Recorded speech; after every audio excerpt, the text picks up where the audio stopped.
1997年圣诞节前夕，本应洋溢着喜悦祥和的氛围，却因为一场突如其来的空难而笼罩在悲痛之中。新加坡圣安航空的一架班机坠毁，机上104名乘客和机组人员无一生还。这场灾难瞬间击碎了上百个家庭，亲人和朋友们悲痛欲绝。而令人震惊的是，情歌王子林俊杰早年的照片竟然出现在遇难者的遗物当中，赫然被刊登在报纸的头版头条。当时的 JJ 只是一位16岁的中学生。大家知道，后来他长大了，成为了歌坛巨星，所以他当时并没有登上这架航班。那究竟是谁随身携带着林俊杰的照片登机的呢？这起空难又是如何发生的？为什么会被称作是最具争议、原因成谜的一场空难？多年以后，那首广为流传的 KTV 必点歌曲《修炼爱情》背后又是怎样一段青涩心碎的往事？还请大家点赞订阅本期 M2 档案，我们来深入了解这起震惊世界的圣安航空 MI185 空难。1997年12月19日星期五，新加坡圣安航空 MI185 号班机准备从印尼的雅加达返航。快到圣诞和新年了，人们归心似箭。下午3点，晴空万里，飞行条件十分理想。机长朱卫明和副驾驶 Duncan Ward 以及机组成员正在为返航做最后的准备。雅加达和新加坡之间属于短程，飞行只需要80分钟。登机前，机长和同事们谈笑风生，气氛轻松融洽，还特意恭贺同事的升职。他自己的生活也充满期待。2天后是父亲的生日，他正筹划着为父亲举办寿宴。按照计划飞抵新加坡樟宜机场后，妻子会开车接他回家，而母亲也会在家中为他准备好热腾腾的汤，等他归来。然而这一切温馨的安排却戛然而止。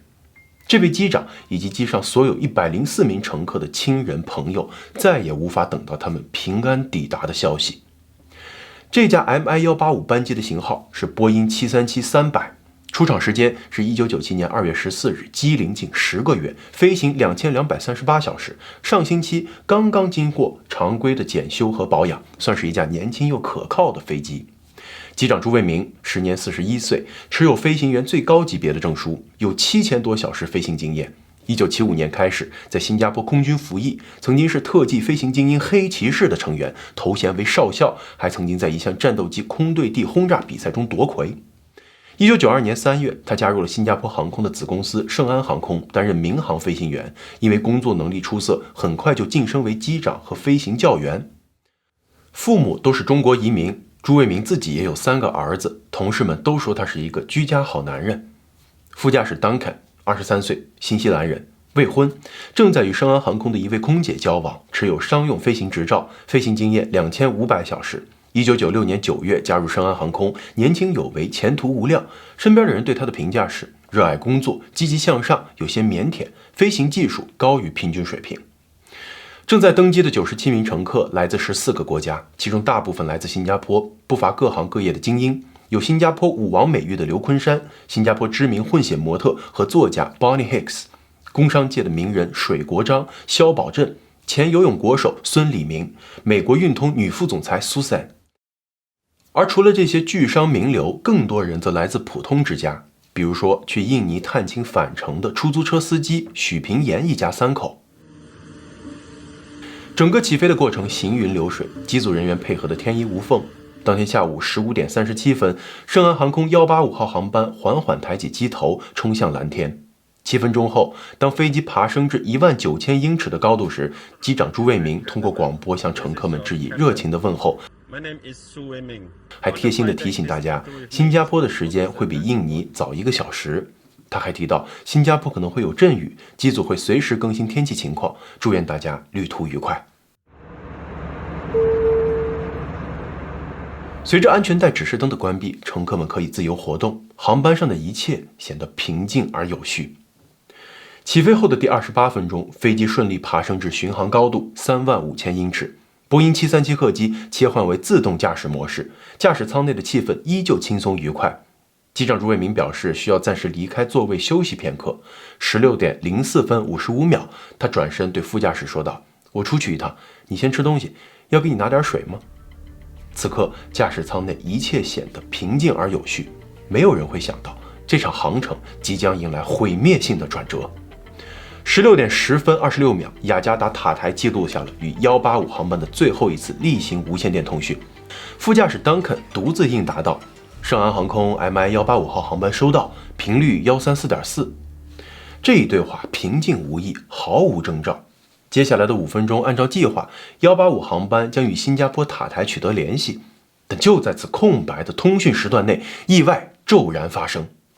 16点11分前后，印尼雷达显示185号航班的高度突然不受控制的急速下降，仅30秒，巡航高度便从35000英尺狂跌至19500英尺，跌速之快令人震惊。又过了1分多钟，185号航班的光标彻底从雅加达雷达屏幕上消失，整个过程中没有发出任何紧急信号。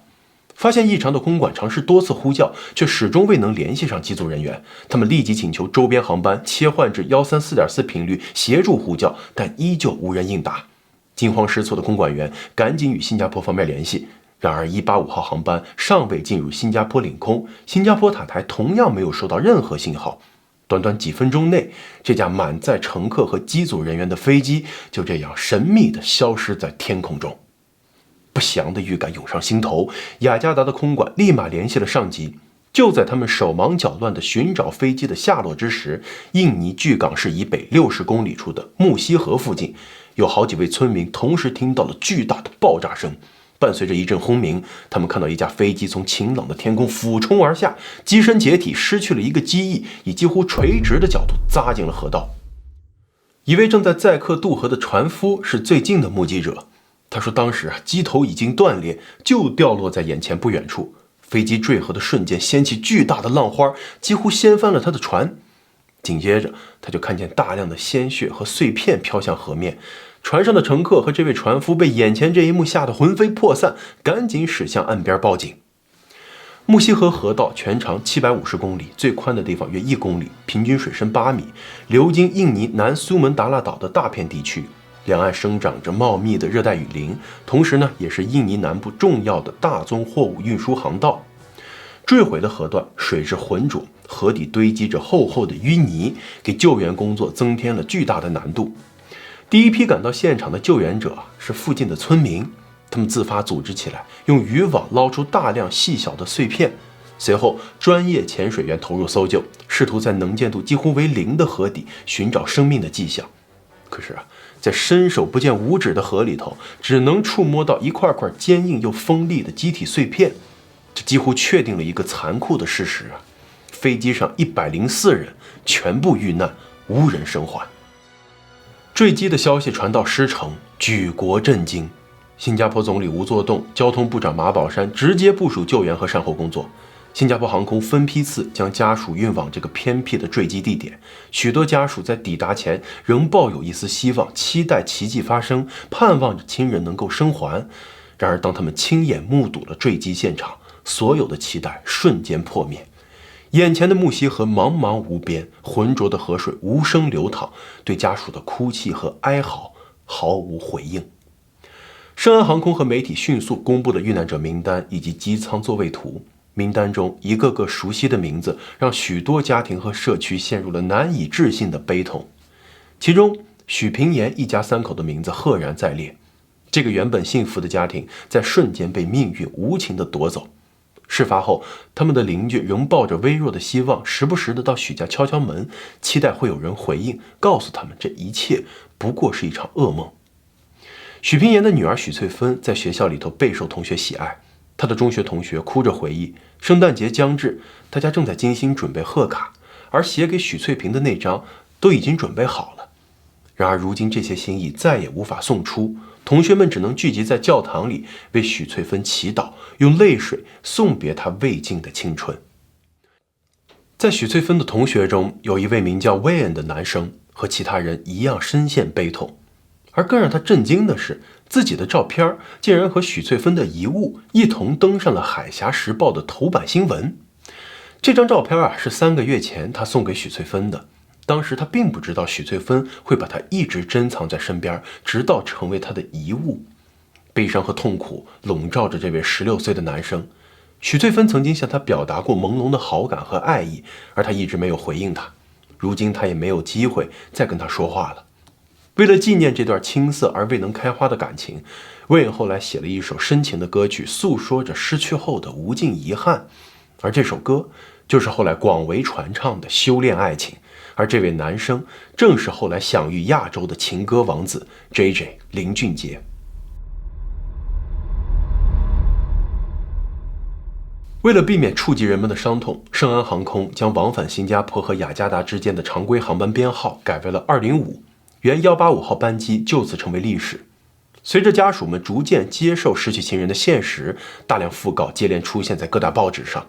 12月30日，新加坡政府为遇难者举办了隆重的追悼会，10任领导人亲自到场哀悼，而天空似乎也在为这场悲剧落泪，大雨倾盆，浸湿了每一个人的心。在一片愁云惨雾中，新加坡举国上下度过了一个灰色的新年夜。事故的调查由印尼国家运输安全委员会主导，同时得到新加坡、美国、澳洲以及波音公司方面的支援。根据目击者提供的信息，调查团队迅速推测出飞机坠毁的大致区域。然而主体残骸被深埋在厚厚的淤泥中，潜水员和小型船只的打捞工作举步维艰。虽然美方提出要使用最先进的设备协助打捞，但印尼方面却谢绝了好意。印尼海军和新加坡海军联合展开打捞行动，首要任务是找到2台黑匣子，也就是驾驶舱语音记录仪和飞行数据记录仪，因为它们是揭示真相的关键。巨型的抓斗从河床中挖出成吨的淤泥，混杂着大量飞机残片和遗体遗物，经过反复的冲刷和清洗，过滤出其中有用的部分。搜救队打捞出大量4分5裂的人体组织，一扇破损不堪的机舱门上布满洞口和密密麻麻的碎肉，扣着安全带的空座椅上仅残存着一块腹部的皮肉。一车接一车的残骸被运往临时搭建的仓库进行鉴定和拼接工作，一代接一代的人体残肢交由法医进行比对，现场堪比人间炼狱，苍天大地为之动容。随着打捞工作日以继夜的进行，主体残骸相继浮出水面，发动机被率先打捞上岸，涡轮的状态显示出飞机是以几乎全速坠毁的，冲击力和炸弹爆炸的破坏力几乎不相上下，所以引擎的钛合金、涡轮、扇叶都被炸得粉碎。双发引擎都处于正常的工作状态，发动机的故障可以排除。有村民在木樨河以东约4公里处的森林中发现了体积较大的残骸，这是飞机水平尾翼上的一部分，也就是飞机的升降舵，应该是最早脱落下来的部分。调查人员推算出了飞机最后时刻的俯仰角，发现像是被人动了手脚，蓄意输入指令调至机头向下的极值状态，进行垂直俯冲。更加令人不解的是，在整个急速下降的过程中，机组人员始终没有向地面发出任何的紧急信号，也没有迹象表明他们曾经尝试拉起机头。这就意味着坠毁的过程似乎完全没有采取任何挽救措施。这一异常的情形令所有参与调查的人员不寒而栗，毫无征兆的失控，惊人的坠毁速度，完全缺乏救援信号，这一切都使这场灾难更加扑朔迷离。调查人员在波音737的模拟机上输入了185号班机的雷达参数，进行了20多种测试，试图还原致命坠机的轨迹。可是他们模拟了各种机械故障，却始终无法复现这条路线。正当毫无头绪之时，他们发现似乎唯一的可能性就是极端的手动操作，关闭自动驾驶，猛打方向舵，油门推至最大，同时持续压低机头。而这一切要求操作员全程全力推杆，一旦松手，飞机就会自行纠正。这个结论让人脊背发凉，因为只有故意的自毁式的操作才能造成这样的结果。然而没有确凿的证据，谁都不敢轻易下这个定论。好在打捞工作取得了突破性的进展，在空难发生后的第5天和第20天，人们探测到了黑匣子的信号，飞行数据和驾驶舱语音记录被相继打捞出水，先后送往华盛顿的实验室进行修复和破译。黑匣子里的真相会揭开这场空难的真正谜底吗？首先破译出来的是飞行数据记录仪。咱们以飞机开始俯冲为一个时间节点的话，不到半分钟前，飞机还在自动巡航的时候，这数据记录仪呢就停止了工作，而此前的一切数据和各项指标毫无异常。再来看这个驾驶舱的语音记录哈，飞机俯冲的7分钟前，这机长朱卫明不是离开驾驶舱了吗？在他离开后啊，语音就停止了记录。所以呢，后来雅加达的塔台和副驾驶进行这个无线电通话的那段呢，也没有录进去。什么意思呢？咱们还原一下时间线，就是机长先离开，然后呢，语音记录先停了，然后数据记录再停，半分钟后，这飞机就开始俯冲。但是黑匣子这东西吧，它主电源出故障的可能性微乎其微。如果是电路过载或者短路的情况呢，多少也会留下点蛛丝马迹。比如驾驶舱语音记录仪会在开关断开的时候，它多工作1秒钟，在这关键的1秒内啊，可以清晰的听到开关自动断开咔的一声，或者短路特有的滋滋声。然而啊，调查组反复监听，始终没有听到任何噪音。一切啊，在机长朱卫明解开安全带离开驾驶舱时就戛然而止了。说明什么呢？就2个可能性嘛，要么就是极其罕见的某种未知的技术故障，要么就是人为坠机呀。于是调查围绕着驾驶员的背景展开来。副驾驶 Duncan 曾经毕业于新西兰梅西大学，主修航空飞行专业，刚加入圣安航空不到1年，之前在印尼加鲁达航空工作。他身体健康，心理状态良好，同事们对他的评价一致，表现优秀，无违规记录，没有不良嗜好。事发当晚，他还和2个工程师朋友计划小聚呢。Duncan 既没有财务负担，这账户里头还有2万元的储蓄，准备考这个最高级别的飞行员证书。他热爱飞行，持有商用飞行执照，事业刚刚起步，未来计划返回新西兰与家人团聚。背景简单的他呀，显然不像是调查的关键人物。于是履历显赫的机长朱卫明就进入了调查组的视线。结果是不查不知道，一查吓一跳。这个机长啊，飞行技术一流，命硬的像开了挂，可偏偏有一颗开战斗机的心。怎么回事呢？原来啊，在服役期间，朱卫明就曾经多次和死神擦肩而过。空难发生的18年前，朱卫明和3位战友在菲律宾执行战斗机飞行训练的任务，因为机械故障，朱卫明临时取消了飞行，而那3位亲密的战友都在直飞过程中因为天气恶劣不幸殉职。2年后，作为飞行教练的他与一位学员驾驶战斗机训练，飞机在起飞途中坠毁，学员身受重伤，朱卫明则逃过一劫。5年后，他再次驾驶战斗机训练，由于机械故障，飞机失控，朱卫明及时弹出，又一次死里逃生。可能是开战斗机开久了，朱卫明似乎未把民航领域的安全驾驶放在第一位。前空军飞行员出身的他，驾驶技术十分出色，可是他呢，会为了早下班，或者不甘心被超机，经常加速超近道，或者做出一些高难度的危险动作，给同事和乘客们折腾个不清。就在这次空难发生前几个月，他在另一趟飞行中关闭了驾驶舱语音记录仪，直到副驾驶坚持要求打开记录仪，他才打开。因为这事儿啊，他遭到了公司处罚，还被降了级。朱卫明呢，曾经多次和公司交涉，表达不满。这件事一直到空难发生前都还没有定论。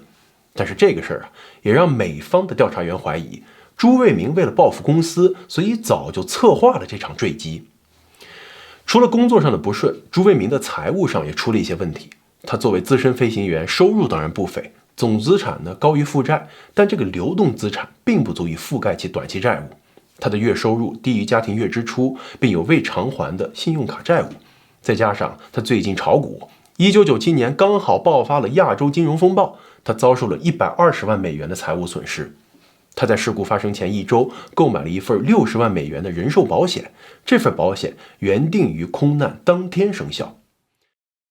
你说说，这职场上因为多次事故被贬值，导致心情郁闷，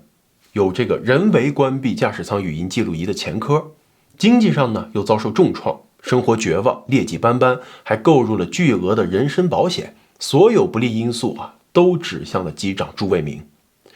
结合手头的线索，针对圣安185号班机空难，美国国家运输安全委员会 NTSB 还原了空难发生的全过程。机长朱卫明因欠债和降薪，心情低落，走投无路，最终选择轻生。他提前买了保险，想通过伪装自杀为意外来获得巨额赔偿。12月19日这一天对他来说意义很特殊，因为18年前的同一天，他的3位亲密战友牺牲，给他造成了很大的心理创伤。事发当天16点05分，朱卫民借口离开驾驶舱，解开安全带。当时副驾驶正忙着用餐，朱卫民趁机关闭了驾驶舱语音记录仪，避免之后拔掉那个飞行数据记录仪的时候触发警报，声音被录进去。16点11分，在副驾驶和地面通信之后，他找理由把副驾驶支走，随后锁上了驾驶舱门，拔掉飞行数据记录仪的开关，紧接着猛打方向舵，让飞机偏离航线，又输入下压机头的指令，把油门推到最大，进入垂直俯冲状态。机尾因过载在空中解体，最后整个机身冲入木溪河底的淤泥中。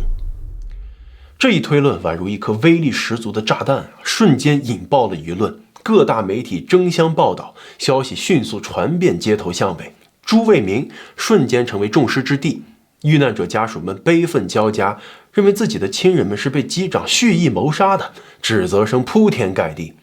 而与此同时呢，机长的遗孀和家人则坚决否认这种说法。如果朱卫民打算让全飞机的人给他陪葬，他大可以在从新加坡去印尼的这趟航班就采取行动啊，根本没必要在回航前还让妻子去接自己。单纯从人性的角度出发，朱卫民有家庭有孩子，作为一个有着很高社会地位的男性，他也不会做出这种事儿。尽管如此吧，这一切呢尚未盖棺定论，最终结果还得等印尼方面的正式报告。然而啊，当印尼的报告终于发布的时候，社会情绪就像沸腾的油锅里猛地泼入了一碗水，瞬间炸开。因为悬念非但没有解开，反而争议更深，整个事件愈发扑朔迷离，仿佛迷雾当中又添了一层更厚的阴影。2000年12月14日，空难发生后第3年，印尼国家运输安全委员会终于发布了调查报告。然而这份长达259页的报告一经发布立刻在民航界引发了轩然大波。因为报告得出的结论竟然是，由于证据不足，此次空难的事故原因不明。这个说法和此前联合调查组的推论大相径庭，因此双方的分歧也被写入了最终报告当中。印尼国家运输安全委员会的主席亲自出面道歉，向所有遇难者的家属表达深切的遗憾，说由于缺乏足够的证据，他们无法得出明确的原因，并恳请家属们谅解。说白了呀，就是你美国方面的调查结果，俺们印尼这边呢觉得不靠谱，但是具体原因是啥呢？俺们也查不出来，这事儿就这么着吧。美国国家运输安全委员会这个 NTSB 对此呢感到非常不满。气愤之下再次致信，附上了包括波音737 300客机模拟飞行结果，以及发动机、方向舵、升降舵、水平安定面、配平装置、动力控制单元、次扶阀门等关键部件的全面检查报告，试图证明这飞机本身并无机械故障。美方坚持认为，唯一合理的解释就是人为因素，并根据机长朱卫民的背景调查，进一步强调就他嫌疑最大。你说为什么这个 NTSB 这么努力，一定要把他这个结论给掰回来呢？除了对自己的调查有信心之外这就不得不提一下当时的背景。90年代，波音737客机接连发生多起致命空难，尤其是飞机在飞行中意外侧翻、俯冲坠毁的情况。这一系列的事故让波音承受了巨大的舆论压力，订单呢也因此大幅缩水，形象严重受损。因此就有人怀疑，美方试图通过将责任归咎于机长个人来为波音公司开脱。空难发生后美方迅速将调查方向锁定在机场的个人问题上，挖掘出他的负债、降职等背景，并在较短时间内就得出朱卫民推杆的结论。即使印尼方面对这个结论提出异议， NTSB 依然不改口。于是更多质疑的声音随之而来。有人就说了，美方在调查中过于迅速地排除了飞机可能存在的技术问题，尤其是方向舵和配平系统等早已饱受争议的部件。更重要的是，即使后期有律师和第三方介入调查，洛杉矶高院也做出了最终判决，他们也没有更改自己的调查报告。不过这个是后话我们下面会细说。而这种笃定呢，让朱卫民推杆的解释成为了多数人心中的唯一答案。2014年，纪录片《空中浩劫》就圣安185号班机空难制作了一档节目 Pushed to the Limit， 从头到尾旗帜鲜明地站在了 NTSB 的立场上，将矛头直指机长朱卫明。这期节目呢，充斥着浓厚的主观色彩，与该系列其他相对中立的叙述风格形成鲜明对比，是一集十分罕见的争议之作。尽管朱卫明推杆的故事已经成为了默认的叙述，但它是否真正代表了这场空难的全貌，仍然留给人们无尽的疑问。印尼官方坚称，空难调查必须基于客观证据，而非主观推测。由于缺乏直接证据证明机长自杀，且无法完全排除机械故障，最终认定事故原因不明。美方和印尼的调查结论截然相反，双方各执一词，实属罕见。印尼指出，他们邀请普华永道和新加坡警方共同审查了机长的财务状况，结果显示他并不是资不抵债，而购买的保险呢，只是新房贷款的常规要求。而关于机长精心挑选坠机日期等说法，印尼方面明确表示，这些和本案无关。此外，新加坡刑事侦查局向160多人取证，确认机长与赌场无关，没有什么欠了赌债的说法。事前呢，举止也都很正常。机长的家境优越，刚刚乔迁新居，与家人关系融洽，邻居也描述其为友善之人。心理医生更证实他没有异常行为迹象，缺乏推杆动机。这一结果令遇难者家属深感失望，赔偿问题也因此复杂化。2001年和2002年，部分家属根据这个机长推杆论起诉圣安航空，但因为证据不足，被新加坡高等法院驳回。事发后除了保险赔偿外，圣安航空向每位遇难者家属支付了1万美元，波音公司也提供了赔偿，但是具体金额没有公开。圣安185号班机空难发生5年后，这桩悬案引起了洛杉矶一位律师的注意。这位律师曾担任过多起空难遇难者家属的委托人，包括先前联合航空585空难、全美航空427空难。他请来2位航空领域的专家，代表32位坚持上诉的遇难者家属们，再次启动了185号班机空难的调查。独立调查小组深谙这个波音737的过往，他们通过雷达数据结合 3D 模型，模拟了这3次空难的坠毁轨迹，结果发现这3架飞机的坠毁路线有着惊人的相似之处。于是他们就高度怀疑，这次空难也可能是方向舵动力控制单元的老问题所导致的。调查组决定前往雅加达检查185号班机的关键部件，然而他们却被告知，所有残骸已经在几周前被当局销毁了。这一打击让调查几乎停滞。正当他们束手无策的时候呢，却意外得知印尼国家运输安全委员会的办公室里头有一个保险箱，里面存有部分残骸。经过一番艰难交涉，他们终于获准打开了保险箱，幸运地找到了方向舵动力控制单元的伺服阀门。他们调查的核心目标就是这么一个小小的伺服阀门。独立调查小组找来生产这个阀门的美国公司派克汉尼芬的检验报告，果然发现了其中某项检验存在着漏洞。他们在佛罗里达的一家专业实验室用扫描式电子显微镜进行分析，结果发现伺服阀门的边缘和内部并不光滑，存在明显的毛边和加工痕迹。而这些问题在此前那个 NTSB 用光学显微镜检查的时候呢，完全没有被发现。伺服阀门作为精密部件，一旦存在杂质、碎屑等制造的瑕疵，可能导致阀在转动的过程中被卡住。而这个阀虽然相比飞机来说是小小的一个部件，但只要稍微偏移一个硬币的厚度，就能改变整架飞机的方向面。而随着独立调查小组的深入了解，他们还发现了圣安航空背后不为人知的隐情。这架表面光鲜的新飞机，2个原装的十分先进的黑匣子竟然被提前拆除了，重新装上了2个我们现在看到的这2个黑匣子。可是这2个二手货呢，十分老旧，曾经多次失灵。就在空难发生前的25小时，竟然就有60多个参数，4000多秒的空白而当调取空难前的12次飞行记录后，调查小组发现这俩黑匣子经常自行关闭，故障频发，停顿时间在4秒到11分钟不等。所以呢，黑匣子没有记录到飞机坠毁前的录音，很可能不是被人关了，而是它又出现故障了。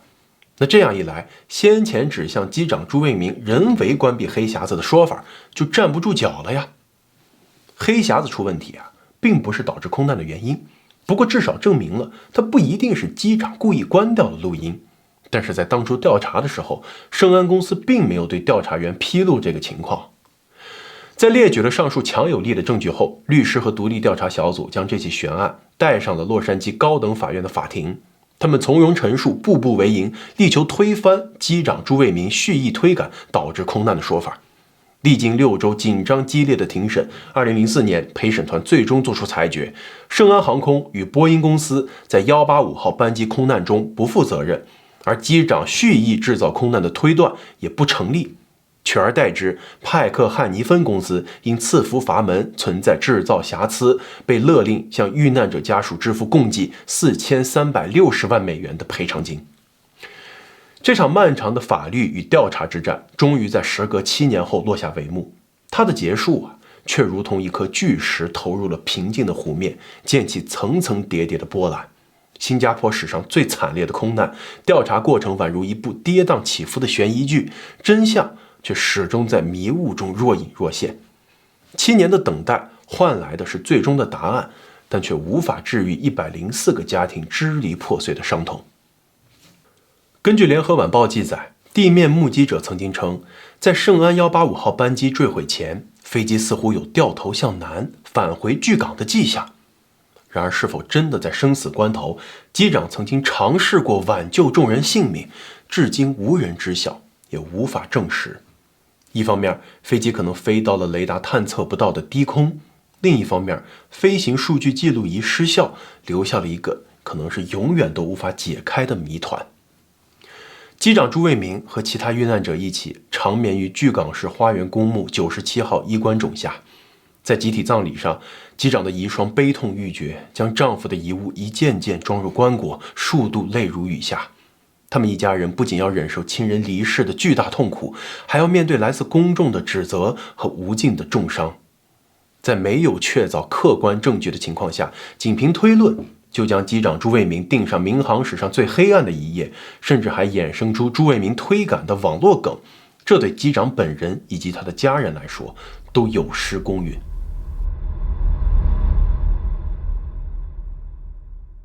一晃27年过去了，时至今日，美国国家运输安全委员会 NTSB 仍然坚持朱卫民推赶的观点。印尼方面的调查报告存在感较弱，态度仍旧是事故原因不明，是一桩无解的悬案。而后期委托律师和独立调查小组在洛杉矶高院翻案的情节更是鲜为人知。时隔多年副驾驶 Duncan 的父亲提起儿子的时候，无不骄傲和痛心。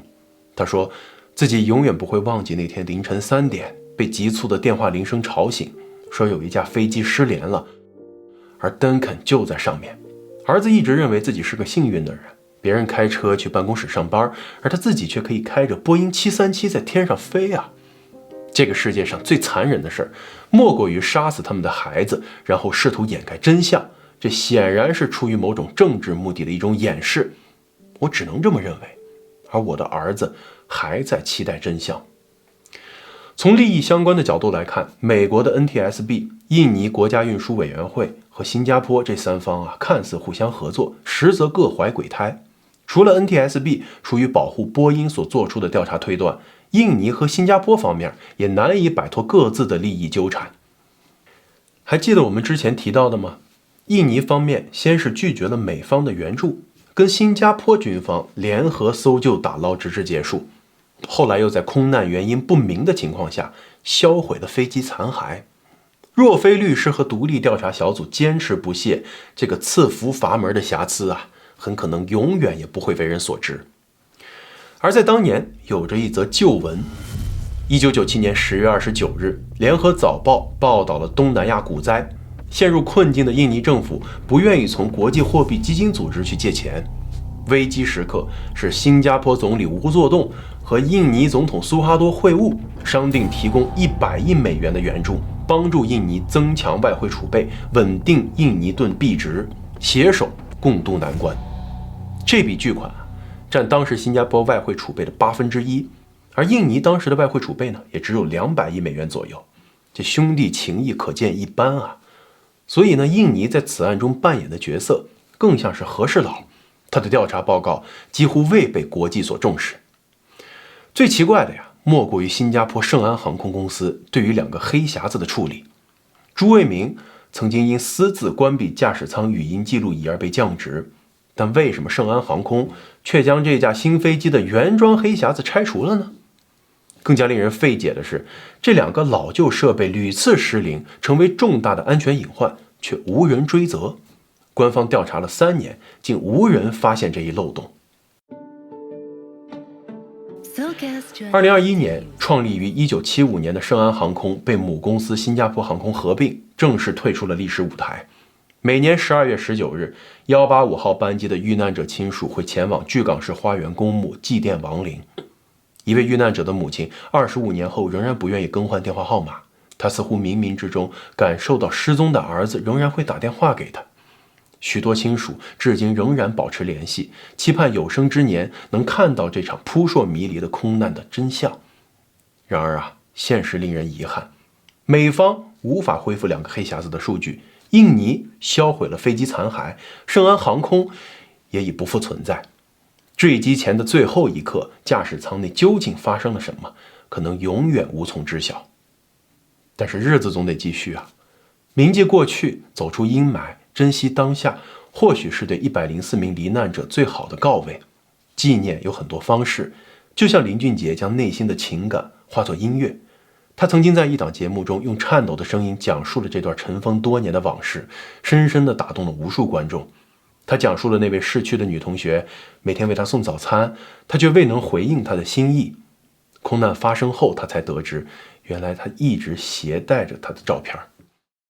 当年空难发生之后，看到报纸上，我为什么知道我朋友离开了，是因为他们从那个空难中找出来的那些遗失的物品登上报纸的这个头条。我在头条的这个物品当中看到了我自己的照片，因为这位女生她是当年很喜欢我，然后我看到那张照片的时候，我才想起我曾经把这张照片给过她。照片上面还有刮痕，照片上拿出来还有油的味道，还有海底的味道，那个画面，那种感受是我永远不会忘记。把这样的一种情绪，把这样的一种心痛跟遗憾放到歌里面去。每次唱这首歌的时候，其实我都是把情感收起来，因为我害怕我唱不下去。JJ 的情深意重，在修炼爱情中，通过充满磁性的声音诉说着这段刻骨铭心的回忆。或许正是这位女同学在天之灵的守护，让她获得了这张专辑的成功。2013年，《修炼爱情》登上新加坡年度单曲冠军宝座。JJ 凭借此专辑荣获最佳国语男歌手奖，达到了当年江南都未曾企及的高度。最后啊，就让我们以歌词来结束今天的故事。最强悍的第三者永远都不是别人，而是命运。别讲想念我，我会受不了这样。